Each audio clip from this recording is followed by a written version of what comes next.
ইতিমধ্যেই আগাম আবহাওয়া দপ্তর থেকে সতর্কতা জারি করা হয়েছে। দুই বাংলার একাধিক প্রান্তে রয়েছে ভারী থেকে অতি ভারী বৃষ্টির সম্ভাবনা। দুর্যোগপূর্ণ আবহাওয়া থাকবে প্রায় সমগ্র বাংলাতেই। আজ কোন কোন এলাকার জন্য কি রয়েছে সতর্কতা, কি বলছে আবহাওয়া দপ্তর, জানুন বিস্তারিত। আগামী 24 ঘন্টার মধ্যেই বাংলা জুড়ে ভারী বৃষ্টির পূর্বাভাস জারি করেছে আবহাওয়া দপ্তর।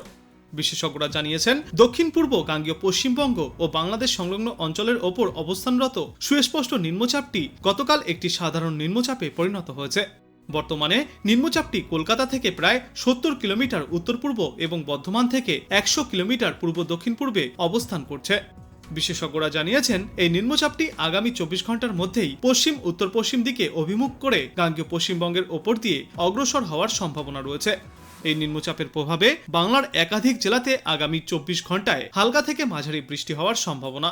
সেই সঙ্গে কিছু কিছু জেলায় ভারী থেকে অতি ভারী বৃষ্টিপাত চলবে এবং 1-2টি অঞ্চলে অতি ভারী বৃষ্টিপাতের সম্ভাবনার সঙ্গে দমকা ঝড়ো হওয়ার সম্ভাবনাও রয়েছে।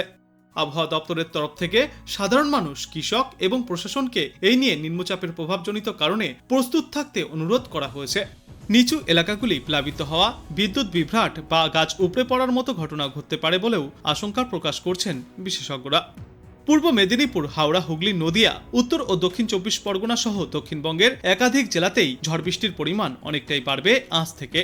টানা বৃষ্টির পাশাপাশি চলবে প্রতি ঘন্টায় সর্বোচ্চ 40 থেকে 50 কিলোমিটার গতিতে দমকা ঝড়ো হাওয়া। কিছু কিছু জেলায় অতিরিক্ত ভারী বৃষ্টি হওয়ার সম্ভাবনা রয়েছে, তাই নিচু এলাকাগুলিতে বন্যা পরিস্থিতিও তৈরি হবে। একটি নিম্নচাপ সরতে না সরতেই বঙ্গোপসাগরে আরও একটি নিম্নচাপ চোখ রাঙাচ্ছে। তার জেরেই বিশেষ করে দক্ষিণবঙ্গের জেলাগুলিতে দুর্যোগ বেড়েছে। বিশেষজ্ঞরা জানিয়েছেন, আজ কলকাতায় টানা বৃষ্টির জেরে সর্বোচ্চ তাপমাত্রা 30 ডিগ্রি সেলসিয়াসের আশেপাশে থাকবে। সর্বনিম্ন তাপমাত্রা থাকবে 26.1 ডিগ্রি সেলসিয়াসে। আজ দিনের আকাশ মূলত মেঘলা থাকবে। দফায় দফায় হালকা থেকে মাঝারি বৃষ্টির পূর্বাভাস রয়েছে, তবে কয়েকটি এলাকায় ভারী বৃষ্টিপাতও চলতে পারে। সক্রিয় দক্ষিণ পশ্চিম মৌসুমী বায়ুর কারণে গাঙ্গেয় বঙ্গে বৃষ্টির দাপট বাড়বে। উত্তর ছত্তিশগড়ে একটি ঘূর্ণাবর্ত অবস্থান করছে, পাশাপাশি পাঞ্জাব এবং উত্তর অসমে আরও 2টি ঘূর্ণাবর্ত অবস্থান করছে, যার কারণে ফের দুর্যোগের ঘনঘটা বাংলায়। নিম্নচাপের প্রভাবে দক্ষিণবঙ্গে আবারও দুর্যোগের কালোমেঘ ঘনাচ্ছে। একটানা বৃষ্টিতে ভোগান্তির সম্ভাবনাও রয়েছে। বাড়তে পারে নদীর জলস্তর। নিচু এলাকাগুলি আবারও জলমগ্ন হতে পারে। উত্তাল থাকবে সমুদ্র। ইতিমধ্যেই তাই মৎস্যজীবীদের উদ্দেশ্যে বড়সড় সতর্কতাও জারি করা হয়েছে। আজ রাত পর্যন্ত সমুদ্রে যাওয়ার ওপর মৎস্যজীবীদের জন্য নিষেধাজ্ঞা জারি করা হয়েছে। আগামী 7 দিনে কলকাতা সহ দক্ষিণবঙ্গের সর্বত্রই বৃষ্টি এবং দমকা ঝড় হওয়ার দাপট জারি থাকবে। এই সপ্তাহের শুরুতেও বৃষ্টি এবং দুর্যোগপূর্ণ আবহাওয়া দেখা যাচ্ছে সমগ্র বাংলায় এবং পুরো সপ্তাহটাই এমনই থাকার পূর্বাভাস। যে সমস্ত জেলাগুলিতে ভারী বৃষ্টির সম্ভাবনা রয়েছে তার মধ্যে থাকছে দক্ষিণ 24 পরগনা, পূর্ব মেদিনীপুর, ঝাড়গ্রাম, পুরুলিয়া, বাঁকুড়া এবং পূর্ব বর্ধমান জেলা। এই সমস্ত জেলাগুলিতে হলুদ সতর্কতাও জারি করা হয়েছে। শুধুমাত্র পশ্চিম মেদিনীপুরে ভারী থেকে অতি ভারী বৃষ্টিপাত হতে পারে, কমলা সতর্কতা জারি করা হয়েছে। কলকাতা সহ দক্ষিণবঙ্গের বাকি জেলাগুলিতেও হালকা থেকে মাঝারি বৃষ্টি চলবে, তাই এই সমস্ত এলাকাগুলিতে রয়েছে হলুদ সতর্কতা।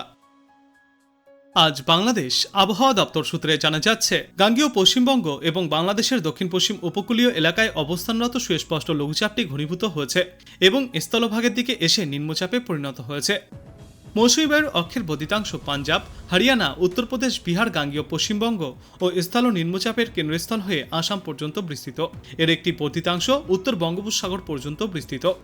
মৌসুমী বায়ু বাংলাদেশের ওপর সক্রিয় এবং উত্তর বঙ্গোপসাগরে প্রবল অবস্থায় রয়েছে।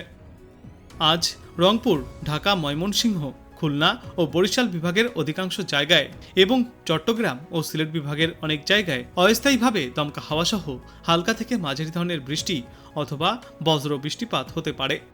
সেই সাথেই খুলনা ও বরিশাল বিভাগের কোথাও কোথাও মাঝারি ধরনের ভারী থেকে অতি ভারী বর্ষণ চলবে। সারা দেশে দিন এবং রাতের তাপমাত্রা সামান্য কমতে পারে। আগামীকাল রংপুর, রাজশাহী ও সিলেট বিভাগের অনেক জায়গায় এবং ঢাকা, ময়মনসিংহ, খুলনা, বরিশাল ও চট্টগ্রাম বিভাগের কিছু কিছু জায়গায় অস্থায়ীভাবে দমকা হাওয়াসহ হালকা থেকে মাঝারি ধরনের বৃষ্টিপাত চলবে। সেই সাথে সারা দেশের কোথাও কোথাও মাঝারি ধরনের ভারী থেকে অতি ভারী বর্ষণ হতে পারে। সারা দেশে দিন এবং রাতের তাপমাত্রা ফের সামান্য বাড়তে পারে। 17 জুলাই ঢাকা, চট্টগ্রাম ও সিলেট বিভাগের অধিকাংশ জায়গায় এবং রংপুর, রাজশাহী, ময়মনসিংহ, খুলনা ও বরিশাল বিভাগের কিছু কিছু জায়গায় অস্থায়ীভাবে দমকা হাওয়া সহ হালকা থেকে মাঝারি ধরনের বজ্র বৃষ্টিপাত হতে পারে। সেই সাথেই সারা দেশের কোথাও কোথাও ভারী বর্ষণও চলতে পারে। সারা দেশে দিন এবং রাতের তাপমাত্রা সামান্য বাড়বে। 18 জুলাই বৃষ্টিপাত চলতে পারে সিলেট বিভাগের অনেক জায়গায় এবং রংপুর, ঢাকা, ময়মনসিংহ ও চট্টগ্রাম বিভাগের কিছু কিছু জায়গাতেও এই বৃষ্টিপাত দেখা যাবে এবং রাজশাহী, খুলনা ও বরিশাল বিভাগের দু একটি জায়গায় দমকা হাওয়া সহ বজ্র বৃষ্টিপাত চলতে পারে। সেই সাথেই সারা দেশের কোথাও কোথাও মাঝারি ধরনের ভারী বর্ষণ চলবে। সারা দেশে দিন এবং রাতের তাপমাত্রা সামান্য ফের কমতে পারে এবং এর পরবর্তী দিন 5 সমগ্র বাংলাদেশ জুড়েই বৃষ্টিপাতের প্রবণতা আরও অনেকটাই বাড়তে চলেছে, যার জেরে তাপমাত্রা স্বাভাবিক বা তার নিচেই থাকবে।